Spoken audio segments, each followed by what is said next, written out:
Indie Show. That's you. That's you. Okay. Okay. We'll put that on the keyboard. We got it. Okay.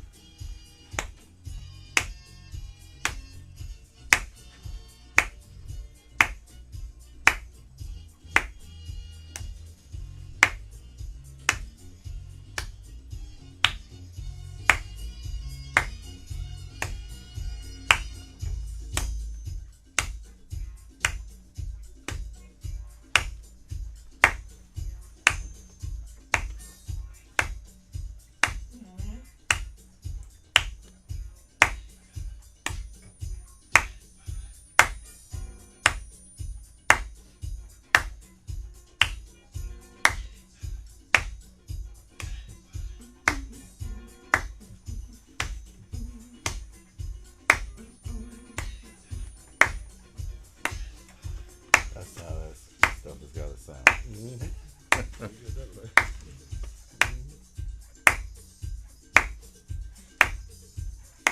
The long intro. Oh, good. Hey, but it's funky. Yeah. Welcome to the Doris Hall James Indie Show.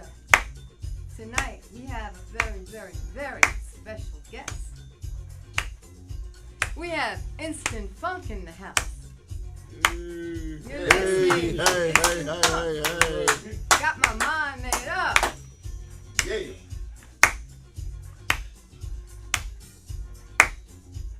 All right, now.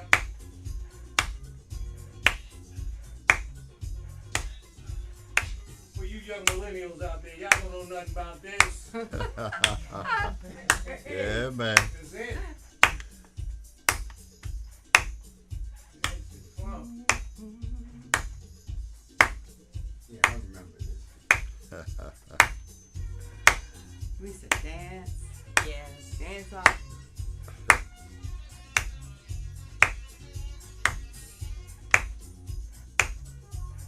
InstantFunk.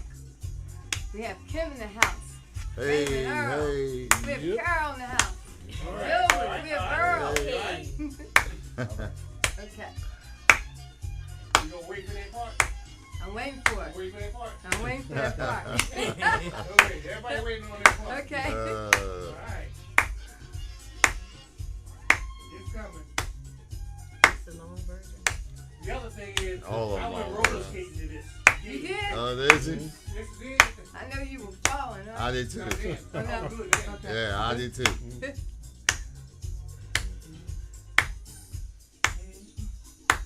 What? Uh-huh. Mm-hmm.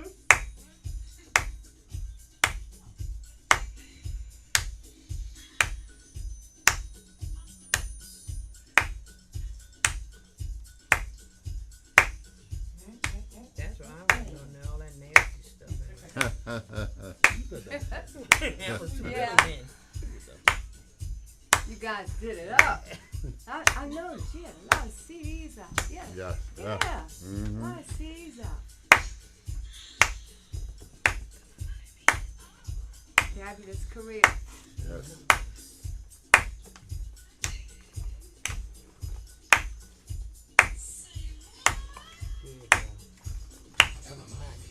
Yes, yes, yes. That's what he's waiting on, Yes, huh? that's what we're waiting for. Yeah. I got mine Yeah. anytime.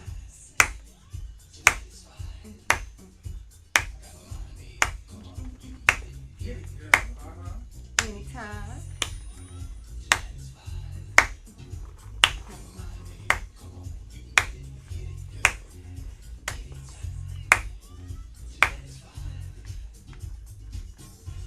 Alright. Okay. Here we go. Okay. You got it. All right, Welcome. hey, yo. Welcome. Hello, everybody. Yes. You deserve a long intro, right? Yeah, man. Welcome, and Raymond Earl and Carol. Welcome to the Alright. show tonight. Thanks Yes. for having And us. I You're know welcome. we were Thank you. talking for a little bit because Mhm. we're kind of late because we're trying to get things connected up That's here in the right. studio.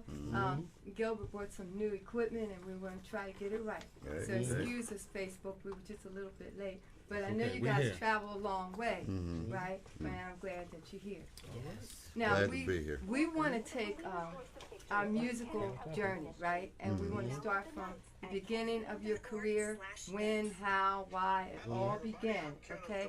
And we want to go up to the present, okay? Right. We want to travel from the musical journey from then all the way up. Okay. Are you ready for Facebook fans and friends to travel with you? We're Are you ready. It's time. We're Okay. ready. It's time. Okay, who's gonna talk for us? I'm gonna let Raymond talk first. Okay, Raymond. All right. First of all, the band started out as a backup band, not as a full group. 72, 73, Bunny Sigler brought us over to Philadelphia International, Gamble and Huff. And along with Earl Young, Norwood Harrison, Monty Baker, it was myself, Raymond L. Kimball, and Scotty Miller that played on a lot of the tracks that came out of there. You know, so that's how this whole thing started for us. Now, one of the first things that we did that came out of Philly was with a group called the T&Js that were from Trenton, but they were signed to WMOT. Oh, I should have known that. That's right. Should have known them. Alan Rubin, I think, was one Yeah, of the Alan head guys Rubin, over Steve there. Bernstein. There you go. That's right. That's Right. right. So the group consisted of four singers, the T&Js, and the band, InstantFunk. They were like two parts of the same group. So they signed the singing group over at WMOT. Okay. That's where Fat Larry came into the picture, because Fat Larry played on that session. It was Fat Larry, Roland Chamberlain, and Lord Chambers, Chambers Brothers. Sugar Bear Foreman played bass Right. on that Alright, session. okay. Bunny Sigler and Alan Felder produced the song. Okay. After that song came out, the band ended up signing with Kenny Gamble and Leon Huff, and we started recording things over there. They had a group called the South Shore Commission, Archie Bell and the Drells, Lou Rawls, Gene Carn, Dexter Wanzel. They had them all, yeah. They had them all. And see, and a lot of that stuff we got to actually do the backup tracks for, you know. And then after being there for 2 or 3 years, they finally realized that, you know, these three guys play on all these tracks and they're not signed. That's how we ended up with our first deal. Once they realized that we had all these hits on other acts, they signed the group, you know. And then that's when we came up with our first single, which was called Float Like a Butterfly, that was recorded under the T-Sop label, you know. And the rest is history, you know. So Kim can get it from there. But that was the start, Well, and that was in the That's the early start. 70s. Early Yeah. 70s. Early.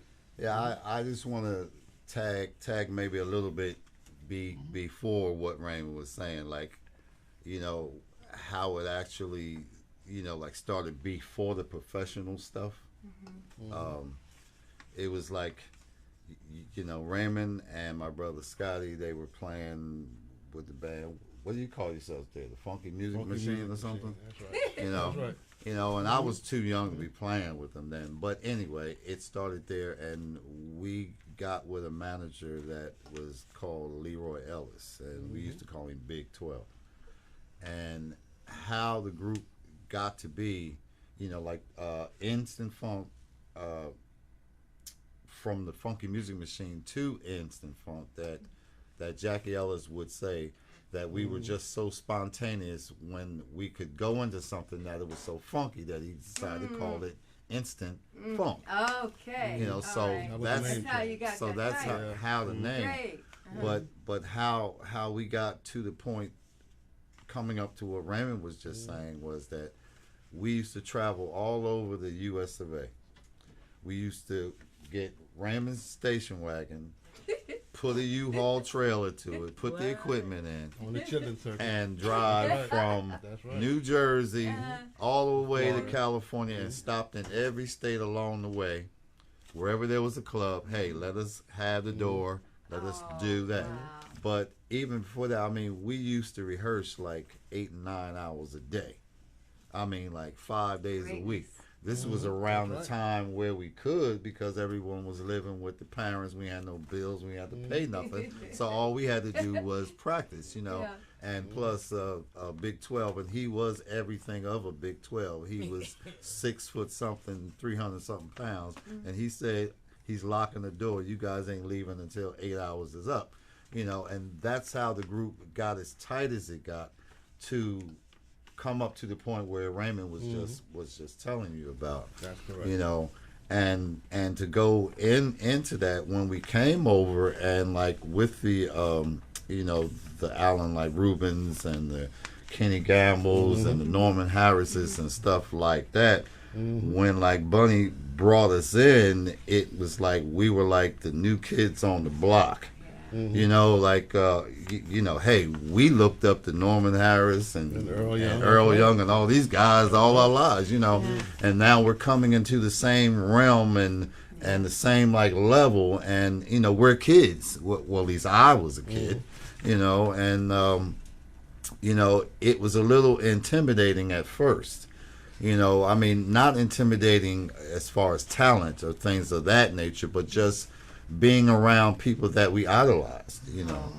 And but you know, the one thing that I can say about the group and about the guys, about my brother and Raymond, is that we were just so humble that, you know, we never had this thing about we were all this.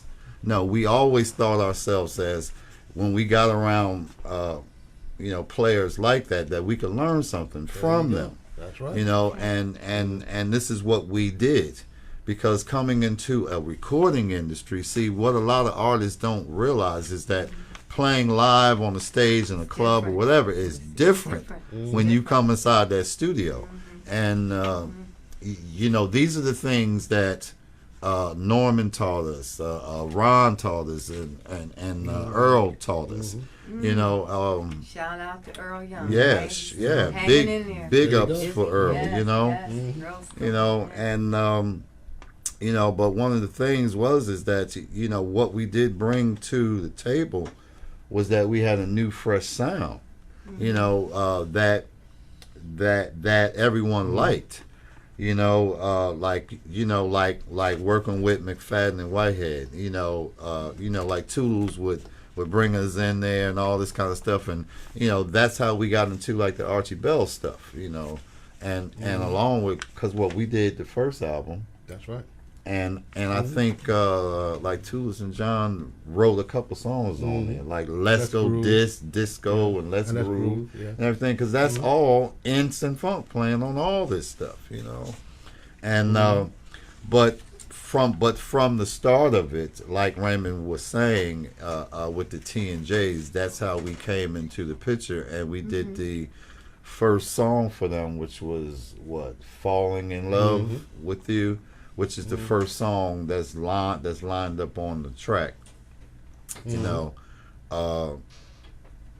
and that made a lot of noise, but it didn't really hit. They sure didn't. If I remember correctly, right? It didn't. You know, and then as what Raymond was saying, at that point, Gamble and them offered us a deal over at Gamble and Huffs, and they were with Allen and them, and you know, we're young kids, you know, hey, Gamble, Kenny, they want us, you know, we were like, come on, man, you know, I mean, this is what we've been working for all our lives, you know. And but inside of the management, there was a hassle going on in there, because being that the group was signed to Allen and the band was going with Kenny, there was going to be a conflict of interest and blah, blah, blah, blah, blah. We didn't care about no conflict. This is Kenny Gamble, you know, and so that's how that happened, you know, coming around and like, you know, like Bunny opened, you know, like a lot of doors, because, you know, Bunny being the songwriter that he was, you know, that everyone wanted him to write some stuff for him, and everything that he did, he had us doing the tracks for. So great. That's how we got to do so much, you know. That's right. And prior to that, when the band was on the road doing the children's circuit, Bunny was our lead singer. So that's how that whole thing clicked. Oh, he sang lead with you guys. That's right. For a while. So when we got back to Philly and he was offered all this production work, he reached out to us. You know, and like Kenny said, we were pleased. You know, no doubt about it. like you said, that's how we learned most of the technique that we learned from playing live, to a recording studio. It's a whole different animal. But Oh, watching yeah. those cats lay out those tracks and watching how disciplined each measure was, that taught us Yeah, a it's lot. such, like it's a studio musician, and there it's different than performing. That's right. Right. There's a And method to the madness. It's different, totally different. And sometimes I'll say to them, do you play in the studio? They say, no, we just perform because it's a difference. Oh yeah. Gotcha. And like a lot of artists can't grasp it, because it's discipline. Yeah. Like yeah. you may be the baddest guitar player, the baddest bass player, can hit all these riffs about up that. down this That's right. board, but listen, man, all I want you to play is boom, boom, Yeah. boom, That's right. boom, Yeah. boom, boom. That's all I want you to play, man. I know you can do this thing, man, but just play those 3 notes for me, and not really know.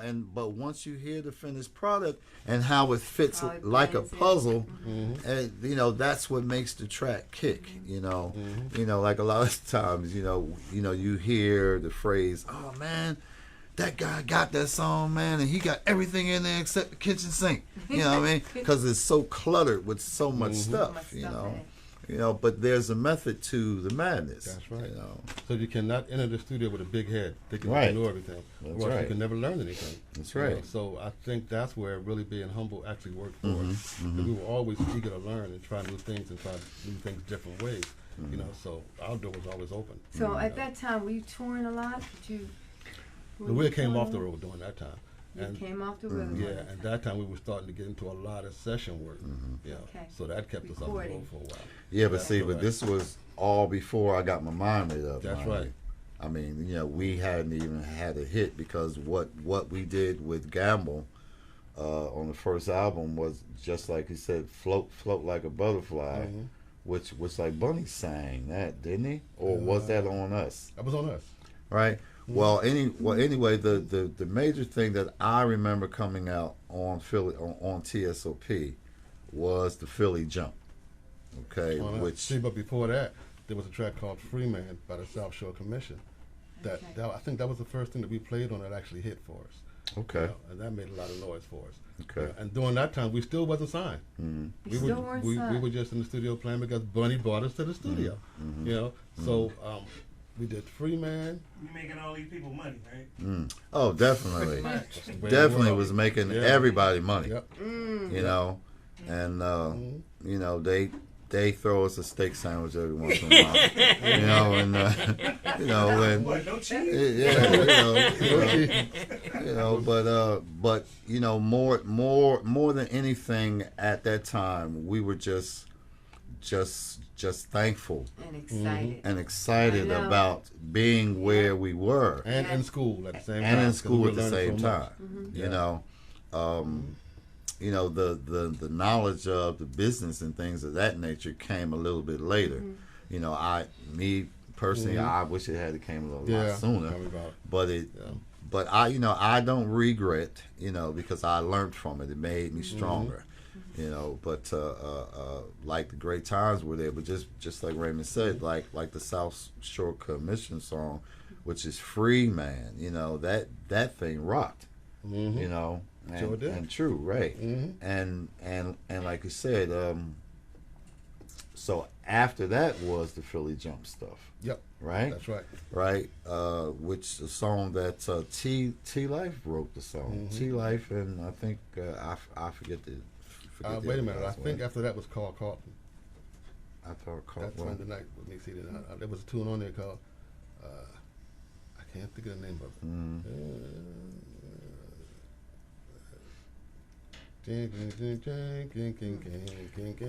Yeah. I can't remember the song. T-Life But was that's that but, song. but that's the funk Yeah. song, y'all. Yeah. Well, Yeah. so many Yeah. of us, so many of Do us. that again. Do that. I can't remember the name of the track though.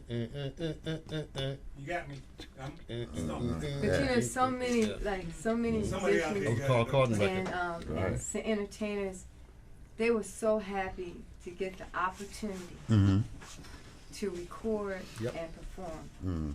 that they didn't care about anything else. They didn't know about anything else. They didn't care about anything. They wanted to hear. There you They go. wanted to hear That's their right. music. They Right, couldn't right. wait. They wanted to perform in front of the crowd. Right. So they had some kind of difficult times at that time Mm-hmm. until, like you said, they began to learn. And when they began to learn, then You ask they questions. were okay. Yeah. You know, they learned Mhm. about the business side of the music. Mhm. But music lovers, and I know we all in this room are music lovers. You know, we love music, Right. Right. and sometimes we just forget everything else. Right. But we learn from those experiences. That's Yeah. correct. So That's right. from that point on, what did you do? Well, from there, you know, we started working with Lou Rawls. We started working with. Well, we did Mom's guy. we did the whole Lou Rawls album. Well, not the whole thing, but like the Archie Bell and the Drells. We did the whole album, and that was an experience because the guys from Houston, Texas, you know, they were really down home boys. You know, they were very, very easy to work with. They were very down to earth, but they was 5 crazy guys. I heard they worked all the time. Oh, they worked They all worked the time. continuously. But yeah. the thing that I liked about Archie Bell is, you know, listen, he was not lying when he said that they can dance just as good as they can walk, because them boys can dance. They could dance. Them boys could dance. Yeah. I was saying, man, listen, they were really good, you know, to the point where, you know, they had actually asked us to go out. with That's them. right. You know, well, pretty much everybody was asking us to go out That with was them. great. You know, some we work with more than others, and you know, also like around that time with like Dexter Wanzel, he was playing like with us. T That's right. Life Right. was playing. That's right. You know, I'm talking about inside band. the studio Yeah, stuff, studio too as well. right? But they went on the road with us as well. Right, and So they we- went on the road with us as well. I'm talking about, I mean, even though we had done this work and stuff like that, but we were still traveling not first class, you know. But it was fun. Yes. I mean, we were having fun, you know, being, you know, riding through the Mojave Desert, breaking down flat tires, scorpions and snakes all out there in the woods, you know. Dexter and them running all out in the desert and everything. I was like, I'm not coming out there. You guys are crazy, you know. But it was just fun to be able to roll into a town or just to see. I mean, I've seen more of this beautiful country by just traveling like that. You know, riding in cars and things of that nature, you know. But we would roll into different towns and the different clubs that were in those particular towns that were the hot spots and that had house bands and things of that nature. And like I said, Big 12 used to roll in there, and whatever he asked for, they was going to give him because he was so huge, you know. So, I mean, you know, but when we did have the opportunity to play and to do, I mean, we just blew the house up because we were so well rehearsed. So tight. We were That's so right. tight. Yeah. I mean, we were incredibly tight. That and that's another thing about the musicians of today. Well, the younger ones. You know, everybody wants instant success or instant fame or instant whatever, but they don't want to put the work in. You know, you have to put the work You in. do. You really You know, this is what makes the difference. You know, it makes the difference from the mediocre to the fabulous. You know, and you know, but we used to do those things and travel from the different cities and the different clubs and things of that nature. And from that, we met so many other artists. That's correct. I mean, I forget the guy's name, but we were in Oakland or something. I forget the man's name. I I can't think remember of it the now. Total Experience in L.A. Right. And there was a guy by the name of Lonnie. I forget what Lonnie's last name was. Lonnie. Lonnie was one of the Delphonics. You know, believe it or not. And I think when he left the group, he went to L.A. and he No, it wasn't Lonnie. Wasn't Lonnie? What was the light-skinned Delphonic with the big afro? Yeah. No, his name wasn't Lonnie. Yeah. I thought It was It was William Hart, which That's we're right, the which Hart which brothers. which we talk to Hart, you know, Yeah. them all the time. That's right. The Delphine. It was two Hart brothers. Randy, That's right. Randy, yeah, Randy. That's right. It was Randy. Yeah. Anyway, Randy had the club in L.A. called the Total Experience on Crenshaw Boulevard, Right. directly across the street from Jim Kelly's karate school. You know, so everybody used to come to the Total all the time. That was a really nice spot. So all the acts. As a matter of fact, we had did a couple of shows, and L.A. Reading Babyface used to come check us out in the audience. John Amos came through there Right, for a good time. John Amos. So Yeah, we've that seen was almost great. everybody at the Total. And we were there Matter of for a good fact, while. that's where we opened up for the Light Whispers. That's right. That's Right. right. So, Right. guys, Early are you 70s. are you still in contact with some of these Oh yes, people? sure, Nice people. yes, The Mhm. ones that are still here. yeah, Yeah. Yeah. yeah. Well, like I said, you know, like the William Hart, you know, Carol and his wife and stuff like that. We're good friends, you know, and yeah, like and Didn't y'all do something with the mass production too? Did y'all Mass ever? production. Yeah. Before I mean, recently you have, but did y'all ever? No, do not it? not Never. before. No. Not back during those days. well, yeah, Yeah. we did have a few shows that mass production was on the show. Oh, okay. Yeah. But those were, and you know, after I After got the my record. mind made Yeah. up, came and those are some So- wild and crazy stories there. I got my mind made up. Mhm. You can get it, girl. Mhm. What did that do for you? I mean, what did it do for InstantFunk? Well, Put us on the map. It- One thing. yeah, Yeah. it put definitely us on the map. Yeah. hmm hmm And what's strange about it, like before that, even though we had played on all those other records that actually hit, Mm. but nobody actually knew who the band was. Right, Yeah. And during yeah, that time, right. there was The- what? a There was ghost band. something like that. But there were like what, three other guys? David Jones, Johnny McCann, Right. or anyway, Mm. we went on playing for these acts for Dennis. quite a while, Mm-hmm. and a lot Yeah. of guys, began to get discouraged, because they think, well, we playing on all these hit records, and Yeah. we don't have a record of our own, don't nobody know us, and I can't do this no more. Yeah. So half the band quit, and just the three of us, myself, Kim, and Scotty Miller, stayed. Okay. That summer, the record came out, and we made Soul Train. Isn't that something? So Oh, they yes. they just walked blew it. out right at the Yeah, wrong right. time. So They you walked have to be out It's for the patient. that time time. for them to go. Yeah. You're right. No. Apparently it was. This It was is- time for them to you exit. know, Yep. But yeah, I like like the one thing about I got my mind made up too, because like you asked, what did it do? You know, for me, I always was like, I never used to get too excited about stuff. I was always, well, let's wait and see before I get all gung ho about this stuff. But the thing about I got my mind made up was when it came out, and this was before the record company even did any kind of promotion behind it. It grew a life of its own by just being heard on the radio stations. And that's when it comes up to what Raymond was saying about the guys we had left. Then the song comes out, and then all of a sudden we get a flood of calls from all these promoters. Hey, we want you here, we want you there, we want you there. It's only three guys. Okay? We got a lead singer now, but we don't have a band, you know? And that's when we had to search around here, hold auditions. That's when we got the three horn players from Here. Philly, That's right. Hey. Larry Davis, Johnny O, and Johnny O. yeah, Huff. You know and Johnny O? Eric Huff.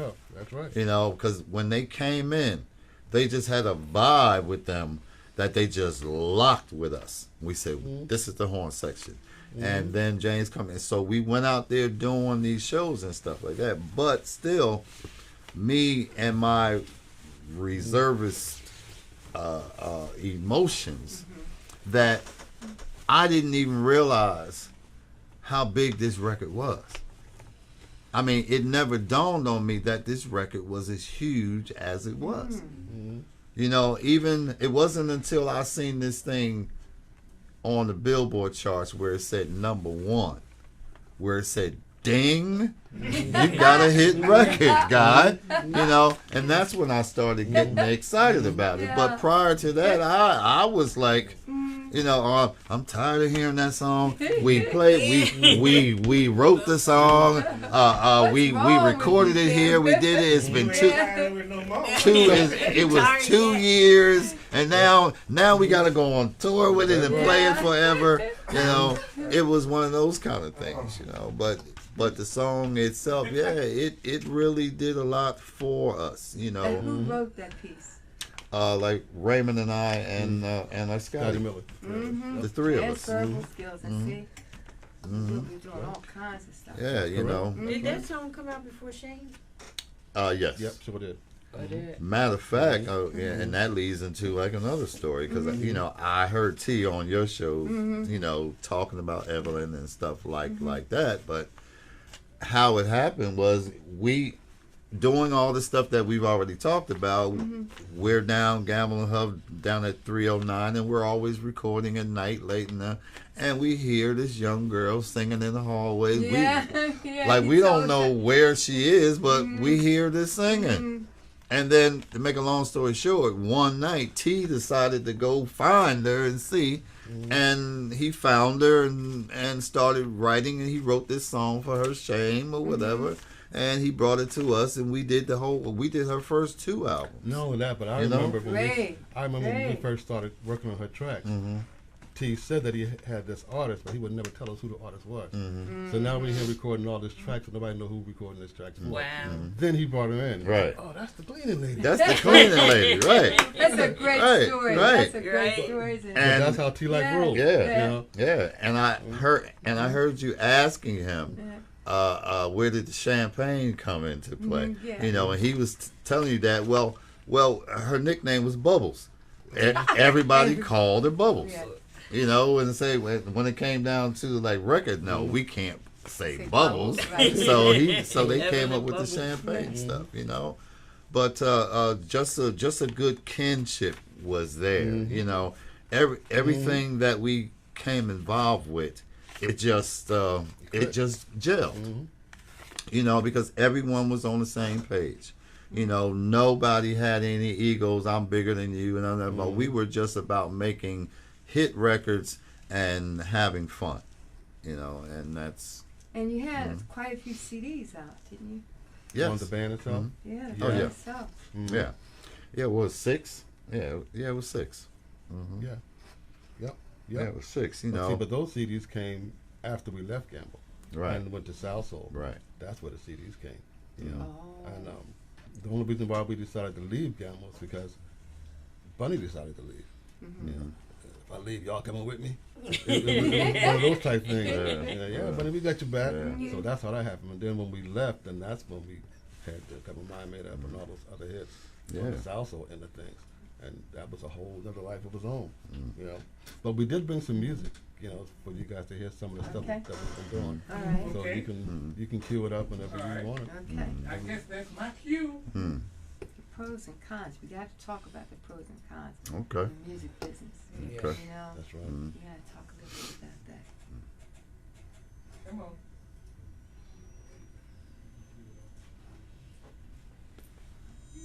Whoa. Yeah. That must have been exciting, though. It was. It was.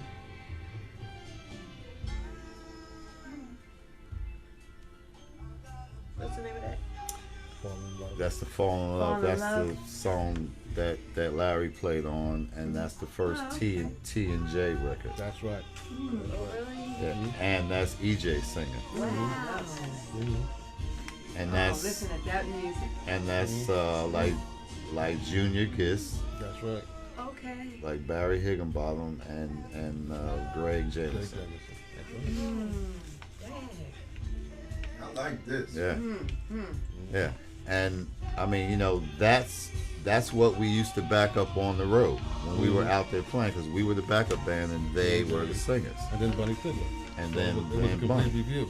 Right. You know? Okay. I'll tell you, we were like incredibly. I mean, you would have to came to see the show because the show was crazy. I mean, anything and everything, you know.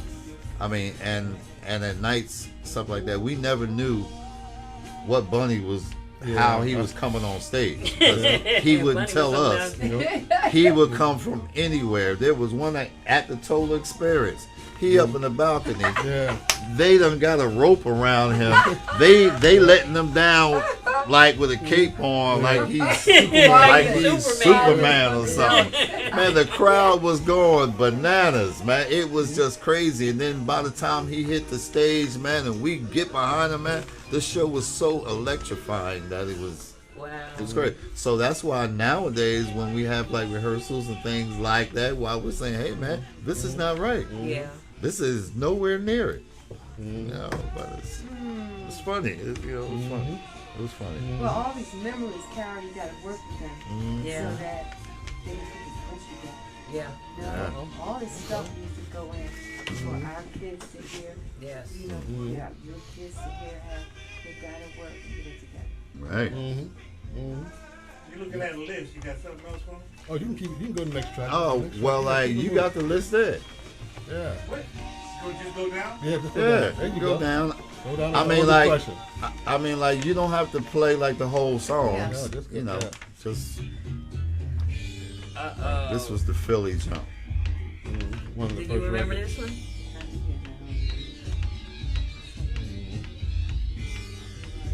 one? Bump.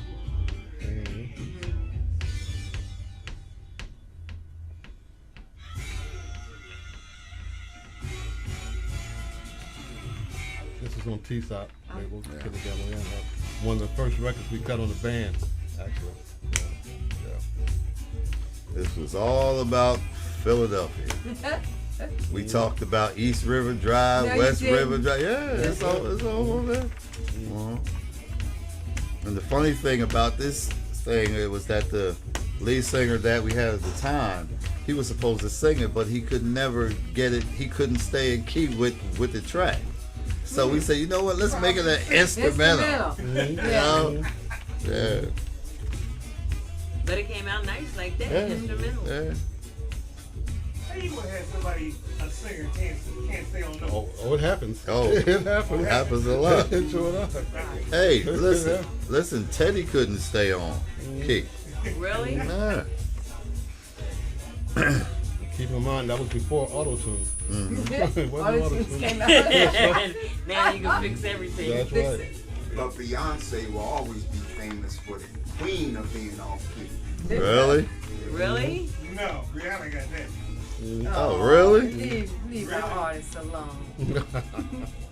Wow. Well, thank the auto, what y'all call it? I mean, Auto tune. That's I right. can play some things for you, and it's like, what? Yeah. Well, listen, I don't doubt it because I done heard it a lot. You know, it's a lot of times in those wasn't it Blue Magic couple other acts where Gambling them was doing the background shots. Oh, that's right. I'm not. You'd be surprised. Yeah. So Gambling help us sing? Well, yeah. They used Well, to sing. all writers and stuff like Romeo. that. We can Romeos, sing. Going back now for real. You know, we aren't lead singers, but we can remember all sing that. some background. Oh, okay. Cause don't ask me to sing nothing lead, but I can sing the Is heck that out of song that you background. sang on there now? No, I didn't put that on there. Okay, this is on the band as well. This Yes, is it's also on the on the band. T-Sop What's the name of this? It ain't really reggae. It ain't really reggae. This did big overseas. It's a really big song overseas, and still is now. All this is early '70s stuff. Yeah. So it's going back a minute. Yeah.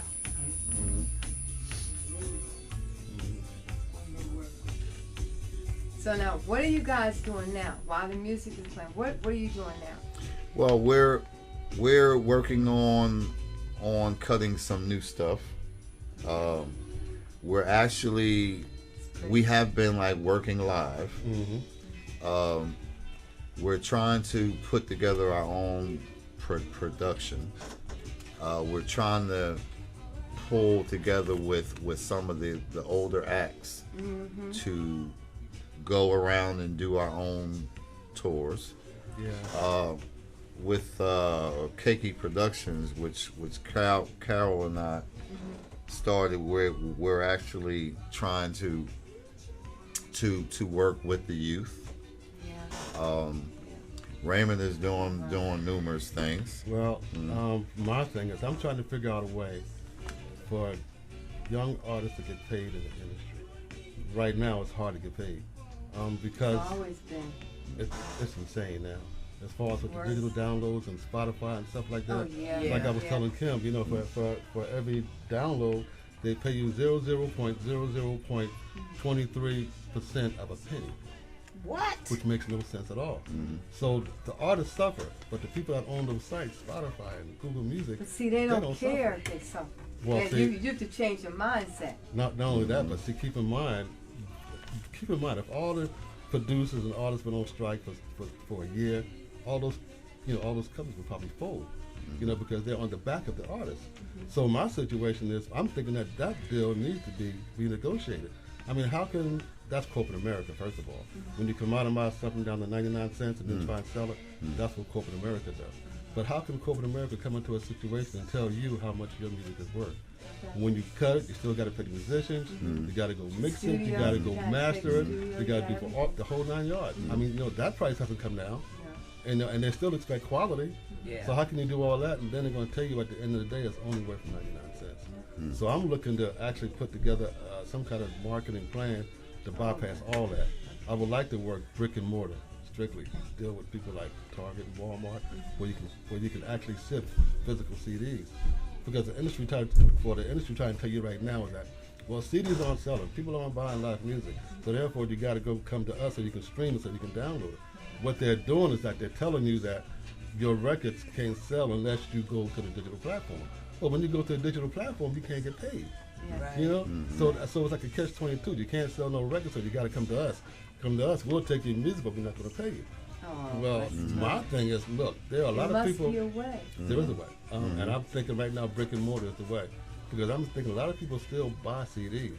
A lot of people go to Walmart. A lot of people go to Target. And like I always use Patty's Pies as a prime example, because if there was any way to download one of her pies, people would do it, and she probably wouldn't have the sales that Right. she has now. But Right. because you got to physically go to Walmart Yes. and buy one of And those buy pies, one of 'em. you pay the $3 right. for that pie. You don't pay no 99 cents. Yeah. You pay the $3. So I'm thinking that we got to start treating our music the same way. That's a Because good keep idea. in mind, they can't get it unless you give it to them. You know what I mean? So a lot of guys are doing their tracks, they upload them to SoundCloud, not thinking that whatever Yeah. product you put on SoundCloud, they own it. But that's the only way they know. A lot of young kids don't, they don't remember how it used to be back in the day when you used to sell your CDs at mom and pop stores, which I think corporate America has something to do with shutting all them stores down. Yeah. And they made themselves the only game in town. So now to get your music, you have to go to the digital Well, platform. you should start doing some workshops and, Well, that'd be a great idea. and You know. getting the kids involved in it and explaining it. Yeah, That's yeah. a good idea to do some workshops on that. It's needed bad, because they're thinking I that's mean, the we only all way to go. should try to, do things like that to encourage Mhm. and show the youth how it should be done. Agreed, no doubt about it. But the way it is right now, it's not set up for the artist to make a shame. living at all. Not at all. At least back in the day, you could sell your records and maybe you can sell a CD for $10. Yeah. It's unheard of now. Because Now they it's can get it for 99 cents. 99 cents, and what they do is they divide your music up, so you can pick and choose a song from here and a song from there. I remember back in the day when we would put CDs together, they were called like concept CDs. All the songs were related because they all had a meaning. Right, A right. meaning, and you put the songs in a certain order for a reason. Right. You don't just throw them on there. There was a Right. reason why you put those songs in the order that you did. Right. But now they seem to have destroyed all that. So it's no longer concept CDs. It's no longer a certain order. It's just that it's 99 cents. Pay this 99 cents, you get what you want. You can put it in your own order. And a lot of the people are starting to get disillusioned. Like I was reading this article a while ago where Taylor Swift pulled her whole catalog from Spotify, because she was thinking the same thing. I pay all this money to get my music cut, recorded, and mastered. Right. At the end of the day, it's only worth 99 cents. Right. Something's wrong with that picture. Yeah. So when she pulled her catalog, that kind of like shook him up for a minute. So we'll wait and see what develops. But my thinking is we need to take the bull by the horns and do something Yeah. ourselves on our own, with this music. So I'm trying to figure out the best way to go about marketing and promotion on your own outside of the so-called digital domain, and use that platform for what it's meant for, advertisement. Yeah. Advertise where you can buy your CD. I can buy my CD here at Target, or you can buy it at Walmart, or the band's going to be playing here, whatever the case may be. But I can't see just uploading your whole CD and where everybody can get it for free or for 99 cents. Then you caught right. in that loop. That's right. Ooh, that's a caught. good plan. That's right. That's a It needs to happen. You know, it needs to happen. Yeah, well, that's just like you said, but that's exactly where like we are with this, and you know, like I say, you know, Raymond's thing is all this technology and the stuff that he's talking about now. You know what my strong point is that I put spectacular shows together. You know, and that's how we work together. You know, so if we go at a concept with what he's talking about now, to where is if we make the show where it's so incredibly desired, electrifying. and then we also are getting ready to do a thing with the like streaming the shows and live and this and that, that'll open up the door to set up the other things that he's talking about now. You know, to where if they are so interested in the live performance and say, well, where can I get more? Where can I get more? And then we have new material, and then we work out a deal with, like he's saying, these brick and mortar things, and this is where you can get it. That it's a good like catalyst to get this going. And keep You know? in A mind, lot of other people. that's Huh? right. And keep in mind, we're not streaming to Spotify or Google Music.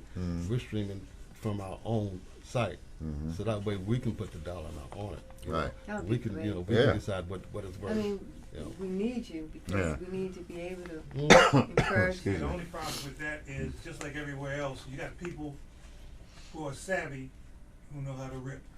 Oh, no doubt about it. No doubt about it. All it takes is one play. You're going to get ripped. There's no doubt about it. But see, the thing about that whole The thing, numbers aren't like the mechanical. I got you. The But see, mechanicals back in the day was like, you got one CD that's mechanically worth this much money. that's right. With this streaming, once you put it out there, you could have, back in the day, you had 25% that you know you're going to lose through Well, see, you're going to get pirating ripped. and this, Yeah, that, and the other. you're going to get ripped. But the thing, But now, today, I think that number's more like 80%. well, see, the thing about that is just like with sites like YouTube. Like, say, for instance, if you put a record out and then somebody buys it and they copy it and they put it online. Yeah. They upload Right. it online. And now your record's online. Well, see, again, if that copyright didn't come from the original artist, that's a lawsuit. That's a lawsuit. That's copyright infringement. Nobody follows up on that. Yeah. They just let it go. Streaming, You know? there are organizations out there now that through BMI, ASCAP, there's CSAP. CSAP, CSAP. and there's one streaming license is one of them, where they keep track of what's being played on the different radio stations Yeah. that fall under their Yeah, umbrella. but you know that there's And a then big problem with then that. they break up the royalties and send it out to the different entities. But now you're getting back down to that 0.00.3 cent of a penny again. That's what you want to get away That's from. true. Now Spotify claims that, well, we give the record label 70% of our earnings. If that's so, then how come the artist is not seeing it? Does that mean that the record label are keeping it and bringing the artist back down to that 0.00%? You know, that's just not right on so many different levels. You know, so you have no way of knowing. The only way to do it is to really take the bull by the horns, because the buck starts with you. It starts with the artist and their music. If we don't take our music to Spotify, Spotify won't have it. It's just that simple. And the good thing about the digital domain is that it's available to anybody with a computer. Why not do your own site? Why not put your own price up there? Why not control your own music yourself? And then work with brick and mortar stores. Why do you have to go to Spotify? Why do you have to go to iCloud? You know, that's, you know, I mean, that's what they tell you, so you can be programmed. Well, I want to go to YouTube. I want to, you know, that's what they tell you, but that's not the case. The music starts with the artist. The artist can do whatever they want to do with it. Just like if you enter a room with a negotiation, you come into that room owning 100% of whatever it is they want. The idea is that at the end of that meeting to walk away with as much as possible in your pocket. Right. So if we come in the door owning everything, we don't have to give it to Spotify and take that 0.00%. And we can market it ourselves. Thank you. Just like they do. I got But you. that brings it back to once you play it once, now Then- you have Then you have to be able to go after them and get them because if you're the owner of the original copyright and you didn't upload it and somebody else uploaded it, Yeah. that's Get a 'em. lawsuit. Get them. Yeah. And guess what? They got all the money in the world. They got all the money in the world, so they can afford to be hit. But that's what I would do. I would go after them, and nobody's going after them, and nobody's Well, questioning no, I them. You wasn't know? exactly talking about the Taking the song. and- groups, the institutions. I'm talking about the individuals. Well, see, that's just it. Individuals are ripping left. But and the right. individuals load it up to a major site. That major site have to have laws in place. They have to have some kind of copyright laws in place saying that, well, we got to make sure that you're the copyright owner. You know, because you can't stop nobody from uploading stuff. That and you can't stop anybody from copying your music. That's going to happen. But these sites that they upload it to, that's gotta what you go go after after. them. That's what you go after. You know, so I would just sit back and wait and watch what happens, and then just follow the money, as they say, follow the money. Yep. What's the next song?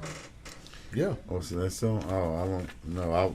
I done got I wanted lost to now. talk before, you No. know. I was sitting Okay. here like looking at you on the screen there, honey. You Oh. didn't say it? Really? And I'm saying, look, I mean, you don't realize that you're on camera. I said, Too late now, you oh, told us, I said, okay. But Okay. you know, we've talked about a lot of stuff, and we have youngsters who, you know, are out here trying, no matter what type of music they're trying. So we want to put all our thoughts together and our ideas together, and we want to be able to direct them, lead and direct them, so that they can be successful. We should get some attorneys and, involved. yeah, we should do that. Mhm. But we want to inspire them. What words do you have to inspire them tonight, the youngsters that's trying to get into music? Well, I would say number one, to perfect your craft. Okay. Number one is be true to your goal. You know, whatever your goal is, be true to it, and have faith in yourself, because you're going to hear, this is not good enough, or right. I don't think that's going to work. You're going to hear that, but you have to stay steadfast, just like Anita Baker did when she took that album and they turned her down, and when she got to someone who said yes, it went multi-platinum. You know, so you have to stay true to your goals. You know, number two is practice, and practice. And once you've practiced, then rehearse, and rehearse. Once you get it to that point, go get yourself a good attorney. Learn this music of business, as they put it. Learn the ins and outs of the copyright infringements, the writer's royalties. Learn the whole 9 yards. This is what I say. That's show Yeah. business. Yeah, But go and- back Right. a step. Mm-hmm. Tell them the difference between practice and rehearsal. Because you don't practice at rehearsal. No, you Yeah. don't. Practice. That's a good point. Wow. And that's why I said practice first, then rehearse. You know, practice is learning to get your individual skill up. That's when you Rap- break your fingers. Right. Rather you be a bass player, guitar player, a keyboard player, a singer, you practice at home, in your room, in your closet, in your studio, till the point that you can't move your fingers no more, or if you play a horn until your mouth is swollen. You know, practice. This is practice. And when you get to a rehearsal is just a run through Putting it all together. of what your performance is. You know, so much time is wasted at rehearsals with wait a minute, Can you play that song back? Let me hear that part. No, you should have did that at home.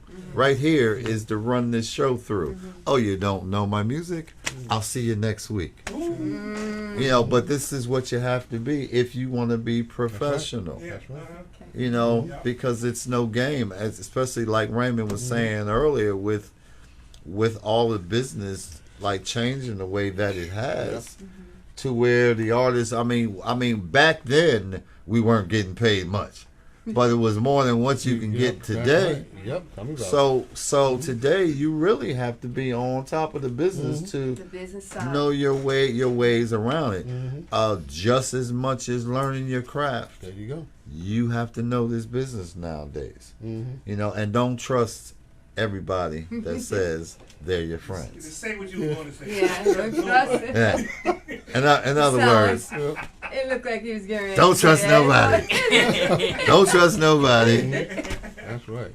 Know it for yourself. There you go. And with me, it's just was a little bit more personal than that, because when I started playing, as you know, I came up under Tommy Grace.